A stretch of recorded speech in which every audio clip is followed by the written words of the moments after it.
Pictures up. Copy. Say hi. Hi, Michelle. Hi, Ellie. How are you today? Good, you? Very well, thank you. So where are you from? I'm from New York City, And where do you live now? in New York as well. Oh, What about you? great.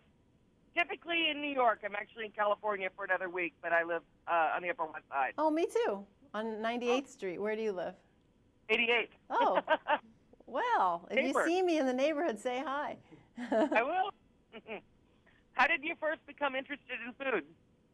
I was born hungry.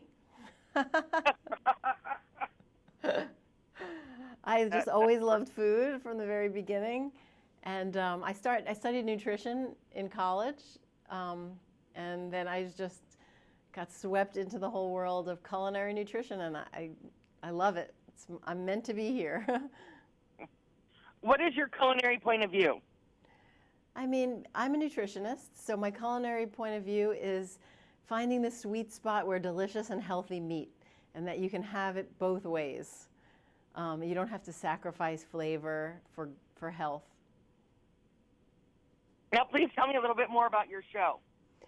So my new show is on public television. It's called Ellie's Real Good Food, and we're shooting the second season. It's starting to air in September. And that is all about, practical ways to just eat wonderful food that's delicious and good for you. And what is your most recent cookbook? And my most recent cookbook, which just won the James Beard Award, P.S. Oh, congratulations. Woo-hoo, is You Have It Made, and it's delicious, healthy, do-ahead meals. Great. What do you like to do for fun? Oh, I do yoga. I read novels. I like to go for hikes and be outdoors. And where can people learn a little bit more about you? EllieKrieger.com is my website. So, now what's so special about olive oil? Oh gosh, well, talk about the sweet spot where delicious and healthy meet. I mean, olive oil is right there in that sweet spot. And I think there's a lot of confusion around olive oil. I get a lot of questions about it, so I'm really excited to be here today to kind of clarify some of those things. First of all, there's two main kinds of olive oil. There's extra virgin olive oil, which has tons of flavor, really rich, beautiful flavor. It adds so much flavor to food.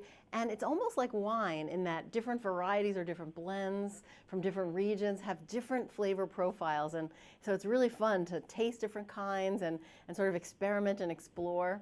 And extra virgin olive oil, because of its great flavor, is wonderful for finishing dishes, for dipping, for dressings. But you can also cook with it. You can saute with it, you can bake with it, and so it's important to point that out because most people don't realize that. The other kind of olive oil is regular olive oil, and that is also often labeled as pure olive oil or classic olive oil, for example, and that has a more neutral flavor. And it's more economical typically. It's great to cook with it if you're going to use a lot for cooking. So I use that for grilling, for example, and as we get into the grilling season, that's really important to keep in mind that you can grill with regular olive oil. You can also roast with it. It's perfect for roasting. So it's imparting less flavor to food. It takes an even higher heat than the extra virgin. But the important thing also is that all olive oil, its primary fat is monounsaturated, and that's a great heart-healthy fat. So any olive oil that you buy is going to have that monounsaturated fat. Extra virgin has the extra benefit of also having antioxidant power. So you're getting just a win-win all the way around, and with the extra virgin, you're kind of getting that double whammy. Now, what is the North American Olive Association? Yeah, so the North American Olive Oil Association, essentially they test olive oils, have been testing olive oils for 25 years and have found 98% of the olive oils on the market are authentic olive oils. So they look out for quality of olive oil. And they also have a seal, the NAOOA. It's a red quality seal, which just gives an extra assurance that you're getting the best quality olive oil in that bottle. There's a website where they have lots of information about oliveoil.org. And they have my recipes on there and tons of information about olive oil. You know, one thing, Michelle, I wanted to make sure I talked about is the way you store olive oil, because I think a lot of people don't do it right. They keep it by the stove, they keep it in the light, they don't put a cap on it, and those are all no-nos. It's all going to degrade the quality of your oil.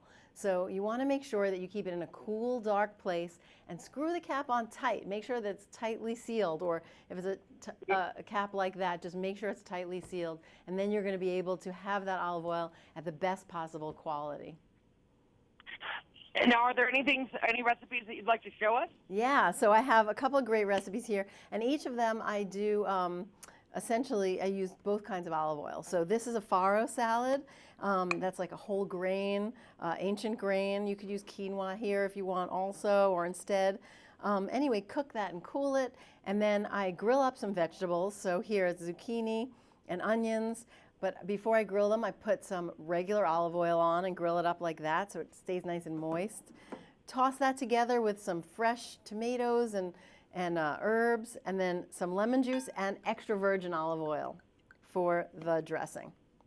And then it comes together, it's so good. It comes together like this, just beautiful, maybe with some grilled chicken or grilled fish on top. And then I have this savory yogurt plate with roasted radishes, which are awesome. I roast them with the regular olive oil. Cucumbers, mint, a little lemon zest, and then I finish it with the extra virgin. So that's kind of shows you why it's great to keep both on hand, and you get all the benefits. Now, can people substitute olive oil for butter? Yes, you can totally substitute olive oil for just about any fat in your recipe. So for butter, you want to substitute 25% less olive oil than you would use butter. So if it's 1 cup of butter, you would use 3/4 of a cup of olive oil. But yeah, absolutely. And if you use extra virgin, you're going to get that rich flavor. But if you want a more neutral flavor, you can use the regular olive oil. Or there's also something that's often labeled light tasting olive oil. And that's great because it's really neutral in flavor. Do you have any tips for buying olive oil? Yeah, when you're buying it, you know, only buy as much as you think you're going to use in a 2 to 3 month period, and make sure you look at the sell-by date. There's a sell-by date on every bottle, so make sure you go, you know, with the furthest out sell-by date. Well, where can we learn more about this? Yeah, so go to aboutoliveoil.org, and you can get these recipes. You can get lots more information. Check out the blog there. A lot of great information on the blog. All right, well, wonderful. Well, thank you for all this great information, and best of luck to you and everything. Thanks, Michelle. I appreciate your having me. Take care. Bye-bye. Bye.